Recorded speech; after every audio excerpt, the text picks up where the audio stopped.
Assalamualaikum warahmatullahi wabarakatuh. Selamat pagi, siang, sore, dan malam. Nah, kita kembali lagi di pemrograman web lanjut.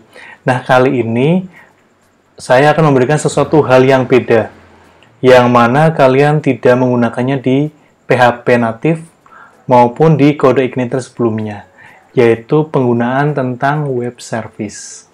Nah, web service ini itu sangat-sangat berguna walaupun pengguna itu seringnya tidak tahu, terutama tentang keberadaannya.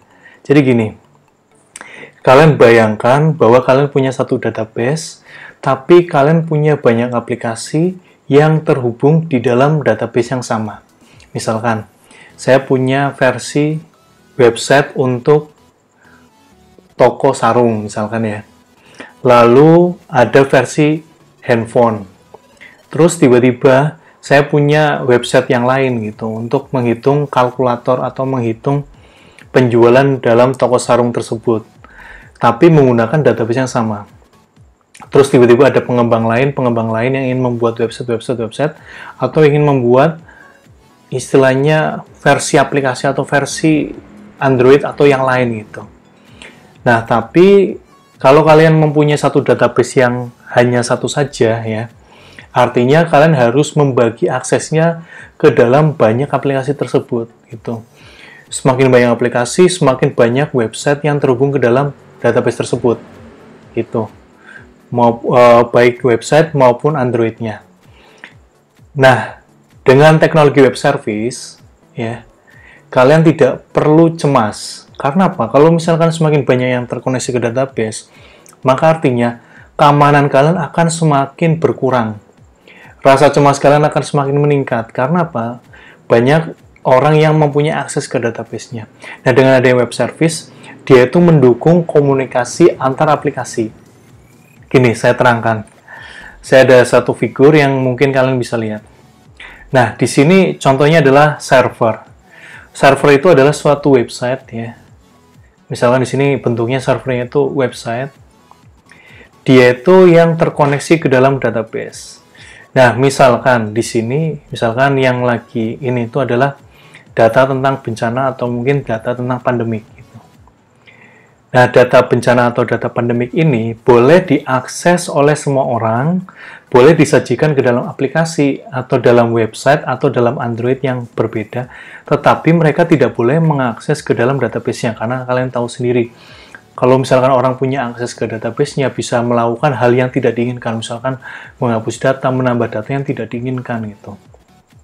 Yang bisa CRUD database ini adalah admin sendiri yang ada di dalam website server ini. Tetapi klien, nah ini di sini sebutannya klien, dia ingin menampilkan atau membuat website tentang data ini, baik dalam bentuk website maupun dalam bentuk Android. Jadi belajar web service ini kegunaannya sangat besar, terutama kalau misalkan kalian nanti di semester selanjutnya akan belajar pemrograman perangkat bergerak atau pemrograman mobile gitu. Ini sangat berpengaruh. Karena apa? Android ini ya akan membaca data dari database lewat web servernya itu sendiri gitu. Dan pengguna akan sama-sama bisa menikmati data yang tersaji walaupun dari satu database, dari website server atau mungkin website dari klien, walaupun website klien ini tidak terhubung ke dalam database. Nah, sekarang kalian mungkin bingung, kenapa website klien bisa tidak terhubung ke dalam database tapi tetap bisa menyajikan data gitu. Nah, sebetulnya sebelum nanti saya praktekkan langsung biar kalian makin jelas, saya akan menjelaskan bahwa web service itu sebetulnya dibagi menjadi 4. Istilahnya 4 itu ada put, ada get gitu ya, ada pull gitu. Oke, intinya mereka itu konsepnya adalah CRUD, create, read, update, dan delete gitu. Nah, tapi kali ini biar memudahkan kalian, biar kalian bisa mendapatkan lebih banyak wawasan dan bayangan kalian makin jelas, kali ini saya akan mempraktekkan dan menunjukkan kalian bagaimana caranya untuk membuat web server ya, dan web client hanya untuk mengakses atau membaca data saja gitu. Nah, oke. Kita langsung lanjutkan di sini. Nah, kalian kan sudah membuat controller itu menjadi 2, ada hal admin dan hal utama. Sekarang saya akan membuat controller lagi, yaitu API. Nah, di sini. Nah, di dalam website yang sebelumnya kalian buat, itu akan kita jadikan sebagai web servernya, gitu ya. Nah, seperti biasa, kita setting-setting dulu ya. Gini, terus gini. Oke, nggak usah sampai atas. Define. Nah, jangan lupa namanya harus sama, API.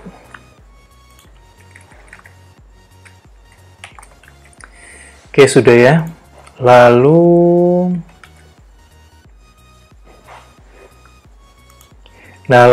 di sini kalian pakai konstruk biasa. Ya, benar-benar sebetulnya biasa ini.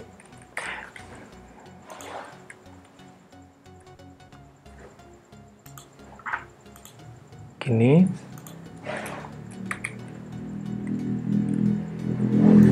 Nah, lalu kita akan mencoba untuk membuat datanya itu bisa ditampilkan dan bisa dibaca oleh klien. Nah, salah satu caranya adalah mengubah data tersebut menjadi data JSON. Nah, data JSON itu apa? Akan saya tunjukkan ya bukan setelah pariwara berikut ini ya, tapi setelah saya selesai ngodingnya ini. Sebenarnya persis banget gitu codingannya gini. Oke. Ini ya, indeks. Nah, ini. Oke, gini.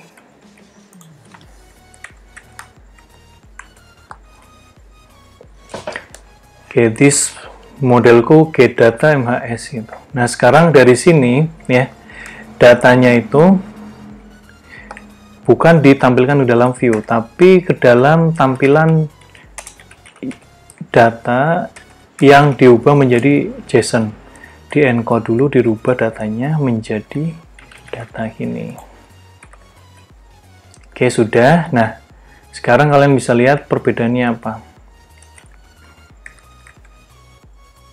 Hal API ya. Nah, datanya berubah menjadi data seperti ini. Oke, sebetulnya ini datanya nggak gini ya bentuknya. Tapi sebetulnya gini, agak berantakan. Sebetulnya gini, ini semua adalah data yang dari database, gitu, tapi ditampilkan dalam format JSON. Oke. Ini keliru. Ini, berhubung datanya hanya satu ya, MAS. Oke. Datanya hanya satu, maka dia hanya menampilkan satu. Nah, ini saya download ya extension yang namanya JSON ya.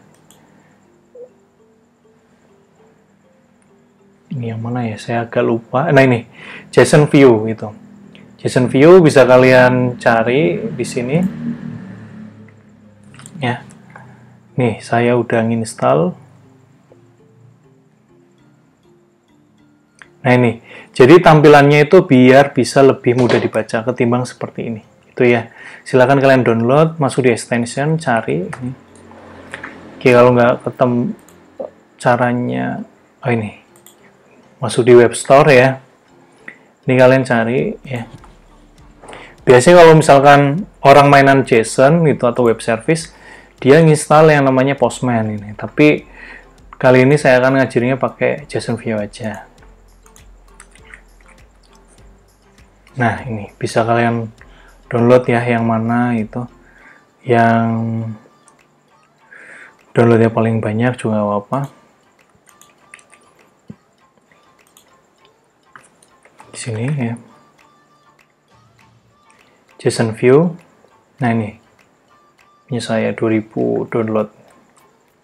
Oke, jadi silakan di-download aja biar lebih enak. Tapi kalau misalnya di-download juga nggak apa-apa.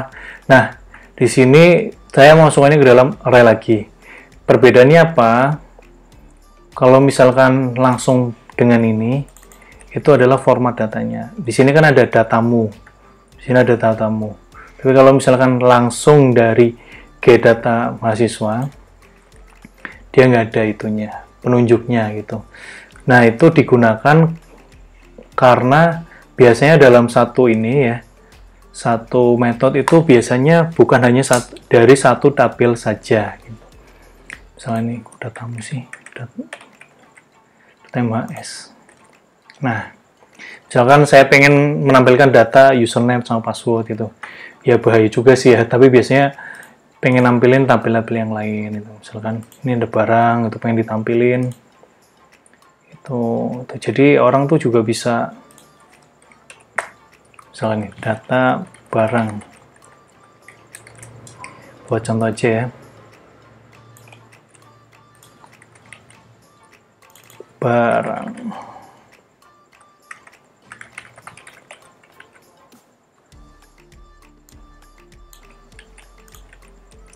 Tuh.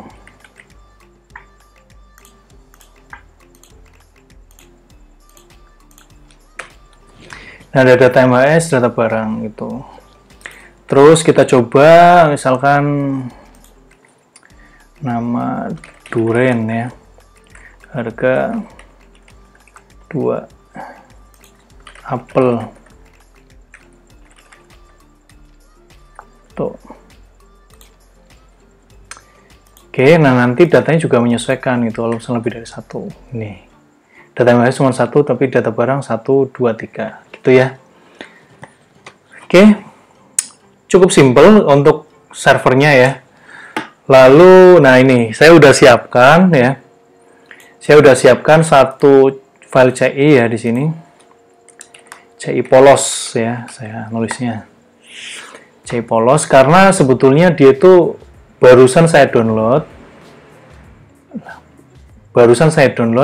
Dan dia tidak ada settingan apa-apa gitu. Belum dikonfigurasi apa-apa.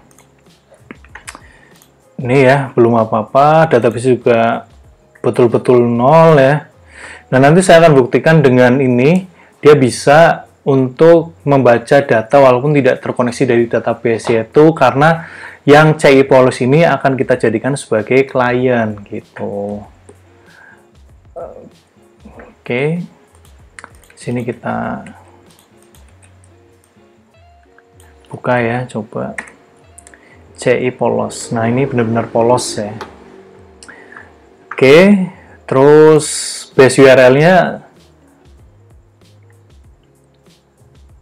Oke, helpernya juga karena kita pakai base URL ya, nanti kita aktifkan ininya. Nah ini base URL. Oke, kita copy aja biar persis sama. Dulu ada yang pernah nanya, apa kalau misalnya di copy gimana? Nggak masalah sih, gitu. Ini biasanya nama website. Sebetulnya ada codingan juga yang kita tanpa ngetikin ini, tapi langsung otomatis gitu ya, walaupun namanya beda-beda. Tapi mungkin nanti saya share aja ya di grup, biar kalian bisa lebih enak ngopinya. Karena sebetulnya agak panjang gitu codingannya. Ini saya share aja biar lebih praktis. Oke, nah udah ini sebagai klien. Kita nggak usah ngotak-ngatik modelnya juga kosong, malah nggak ada apa-apa ini ya. Terus controller ya kita pakai yang lama aja, ini. Nanti kita hapus. Nah, sekarang kita akan membaca data. Nah, sekarang kita akan mencoba membaca data dari sini.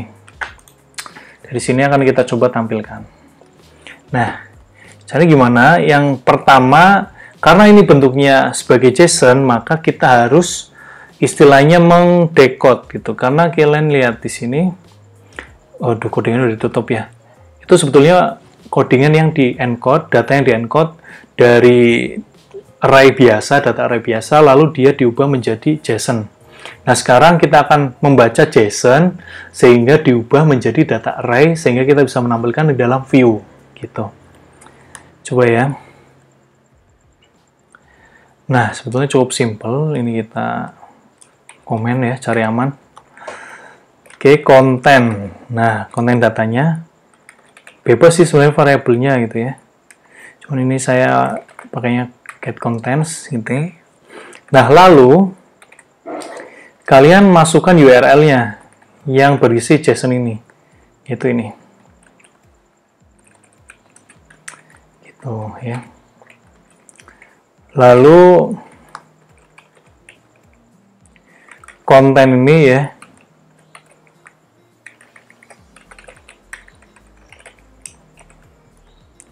kita sesuaikan dulu formatnya. Jadi ini kita cocokin.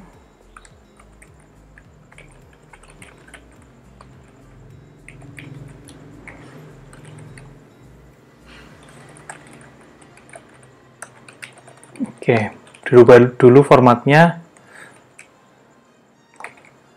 Ini nggak usah di ini juga masalah sih, cuman lebih standar aja, biar proses decode-nya itu nggak ada masalah gitu ya.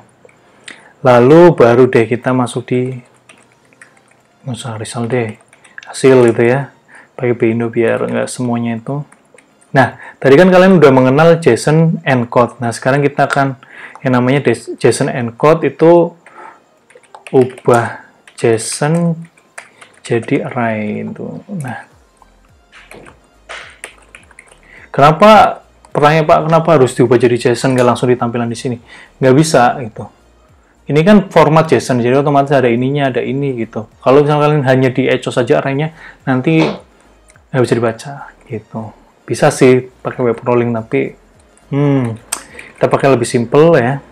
Gini aja. True ya. Oke, sudah. Terus apa lagi? Oke, ini hasilnya udah dimasukkan ke dalam decode, lalu oke, datanya kita masukin array. Nah, ini jadinya misalkan data MHS. Dari sini ya, hasil. Nah, hasilnya itu dari mana? Hasil yang dari sini, data MHS. Karena nanti beda-beda. Oke, sorry, harus pakai. Nah, gitu ya. Nah, lalu data barang juga boleh kita ambil ya.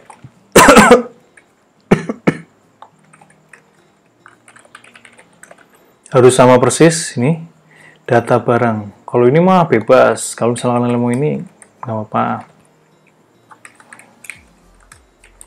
Nggak apa ya. Nah, lalu, ini kenapa saya tidak menghapus ini? Karena kita akan menggunakannya lagi. Ya, jadi ngoding itu gitu. Jadi nggak melulu semuanya itu harus ngoding dari awal, tapi kita bisa menggunakan codingan yang sebelumnya, asalkan kita sudah paham, ya. View-nya misalkan pakai welcome message, boleh kali ya. Karena hanya contoh. Oke, sudah. Data sudah kita masukkan ke dalam data MHS, data barang. Lalu kita modifikasi view-nya biar bisa menampilkan mana view. Nah. Oke, welcome message. Styling kita hapus saja semua ya. Karena kita tidak akan menggunakannya saat ini. Misalkan data barang dulu. Data barang. Ini sih kayaknya harus bikin table sih. Aduh, harusnya pakai tab codingan yang lama bisa sih. Nggak apa deh. TR, oke, TR yang pertama. TD. Barang ada apa sih? Nomor nama harga stok. Oke. Nomor nama harga stok. Oke, TR selanjutnya seperti biasa kita pakai for each ya. For each. Baru dia pakai data barang. S barang. Oke, gini.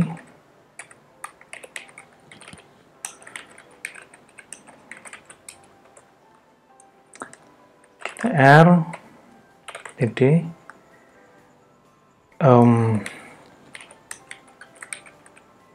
echo DB barang, namanya apa nih? Nomor. Oke. Akhirnya bisa dikopas. Oke, sip.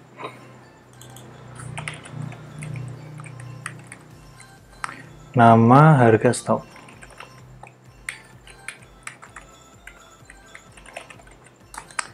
Oke, saya pikir cukup. Bismillah. Nah, keluar ya, datanya bisa terbaca dari sini walaupun tidak terkoneksi ke dalam database. Cukup simpel untuk web service yang untuk membaca. Ini ya, saya buktikan lagi bahwa dia tidak ada koneksi ke database. Nih. CI polos. Mana? Nah. Gitu ya. Kalau misalnya pengen menampilkan yang lain juga boleh sih. Misalkan data mahasiswa.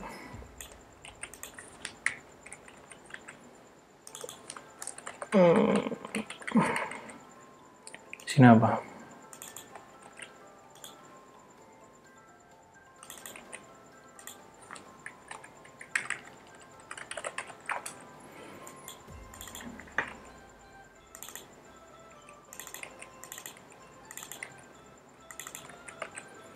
Oke, di sini ada mana? Nomor, nama, nim, alamat. Nomor, nama, biasanya nim dulu ya. Nim, nama, gini. Coba keluar ya data mahasiswa. Bordernya kita kasih border. Mana tabel?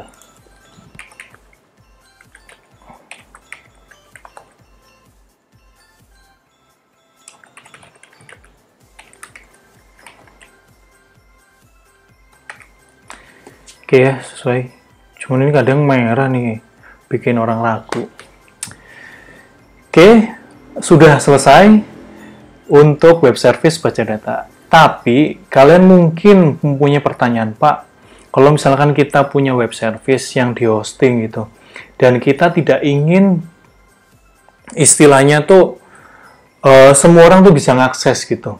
Kalian tahu nggak kalau misalkan bikin Google Map itu ya, di dalam website kita atau mungkin Android kita, itu dia Google Map-nya itu dia menyediakan web service seperti ini. Jadi data bisa kita akses, peta juga kita bisa akses. Cuman syaratnya itu satu, yaitu punya key atau kunci atau authorization atau auth itu. Nah, kita juga bisa meletakkan itu. Jadi nanti ada key-nya, jadi nggak semua orang tuh bisa masuk dan bisa mengambil datanya, bisa meminjam datanya, sehingga hanya orang-orang tertentu yang bisa gitu. Nah, untuk membuat key tersebut ya, maka kita akan kembali ke servernya. Ya, nanti kan web data mahasiswa. Oke, kita kembali ke servernya. Oke, kita kembali ke server. Oke, di sini udah ya. Nah, sekarang kita akan membuat server ini tuh punya kayak data authentication. Tapi sebelum itu kita juga harus membuat halaman untuk daftar API ya. API. Oke ya. Sama. Oke, sebelum saya lanjutkan, ini saya akan tunjukkan bahwa saya sudah membuat database-nya. Nah, nih, user API. Nah, ini, nomor, nama, out, nama pengguna maksudnya ya. Out ini adalah kodenya nanti. Ini saya sudah mempunyai kode yang ngawur aja. Jadi silakan buat tabel baru ya. Tabel baru namanya user underscore API atau bebas saja namanya, yang penting isinya ini. Gitu. Nah, kita bikin di sini aksi daftar API, nama, kode autentifikasi, nama, kode, kode aja ya, tabnya, nah ini jangan ya, biar bisa lihat. Terus aksi daftar hal utama. Oke. Dia maksudnya hal utama. Oke, maksudnya admin aja.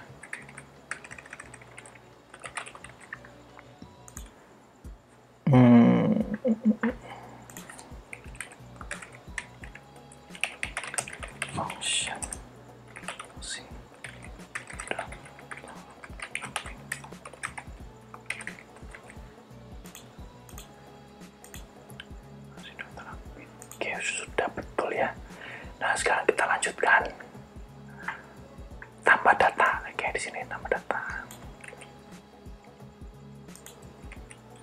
Sehingga kalau misalkan ada la ilaha illallah. Nah, namanya keterlaluan ya. Ngopinya nggak mikir-mikir. Kode. Nama kode, oke. Hal utama. Ini login. Oh alah. Menu hal admin.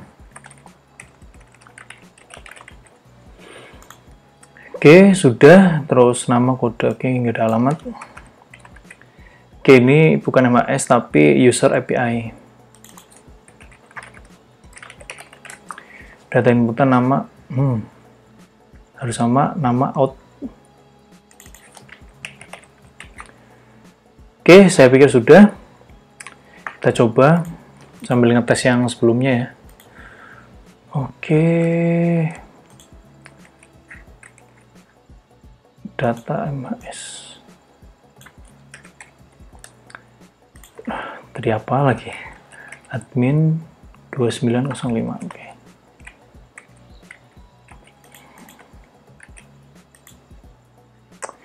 Oke ya, tinggal kasih menu di sini. Home mana home? Oke, di sini.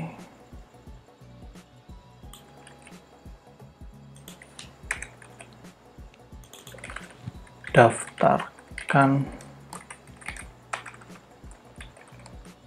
key atau sama aja deh, autentifikasi API.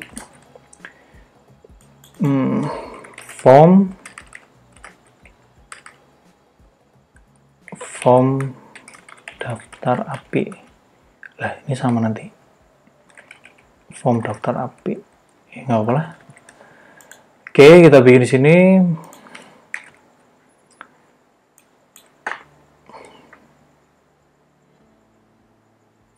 Nah.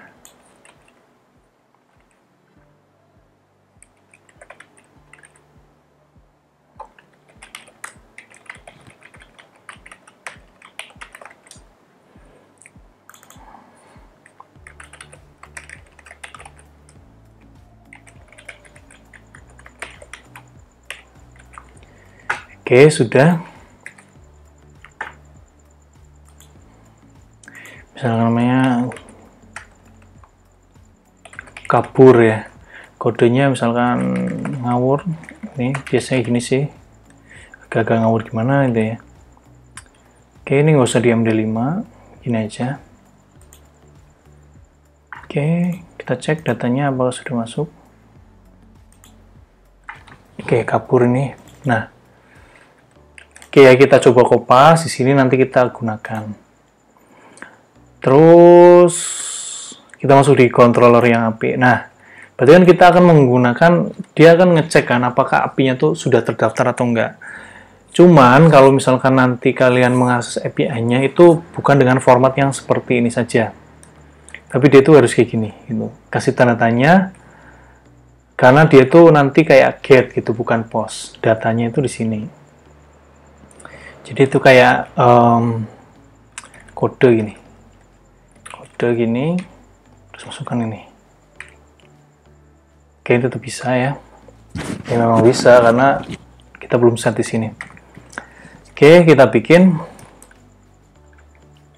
out client. Ini terserah. Atau gini aja juga boleh. Jadi nggak usah terlalu menghafalkan ya. This input get, nah baru deh get kode, nah baru where. Nanti kita akan cocokinnya pakai database kayak orang mau update sama pakai kayak where nya gitu, atau di sini penunjuk deh, penunjuk. Terus out ya, nama kolomnya out.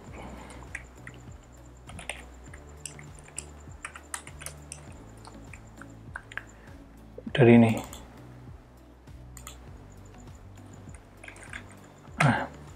Loh. Nah. Akses klien.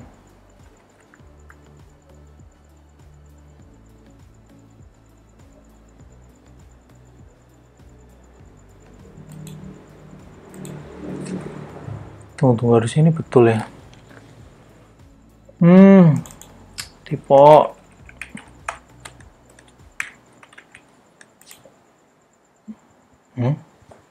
Oh iya. Terus gimana? Ini kita simpan dulu aja. Terus kayak orang mau login, mana? Kita nyari kan artinya hal utama. Kayak orang mau login. Si login di sini. Oke, dia kayak mencari kan. Terus ini cek. Cek. Dia akan menghitung modelku get data khusus di sini apa namanya? User API. Get data penunjuk malah di sini. Oke, kita sesuaiin aja. Data penunjuk. Oke, terus kalau misalkan lebih dari satu, ya, artinya kan dia berhasil gitu. Kalau lebih dari satu, maka dia baru boleh untuk mengakses data ini semua. Gitu.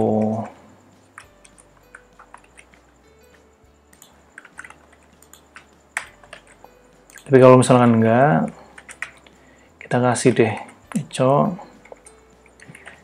Anda tidak punya akses. Gini aja. Oke, kita coba di sini. Oke, ini datanya udah dimasukin ya. Oke. Tapi kalau misalkan dia kan kayak get gitu. Get kode ya di sini untuk mencari kliennya.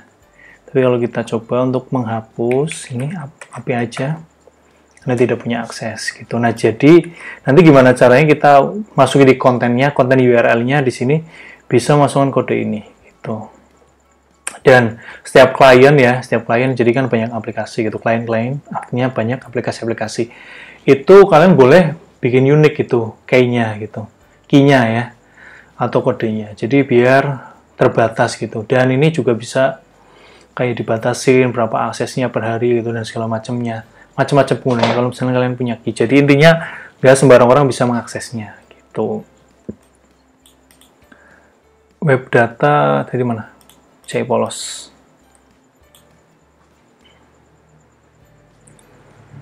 Oke, di sini nggak ada masalah. Di sini.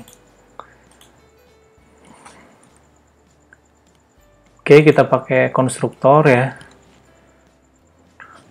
Oke, terpaksa bikin karena hilang tadi public function. Oh, nggak pakai konstruktor dia. Nah, di sini kita pakai private ya. Kita pakai private. Kita pakai kode. Nah, baru kodenya taruh sini. Ya Allah, salah. Dikit aja. Nah.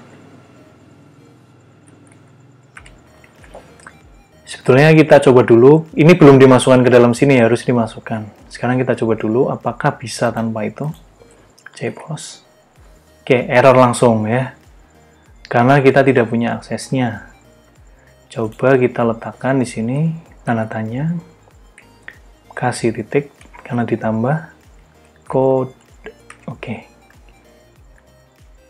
Pakainya this. Ingat ya, karena dia itu atribut.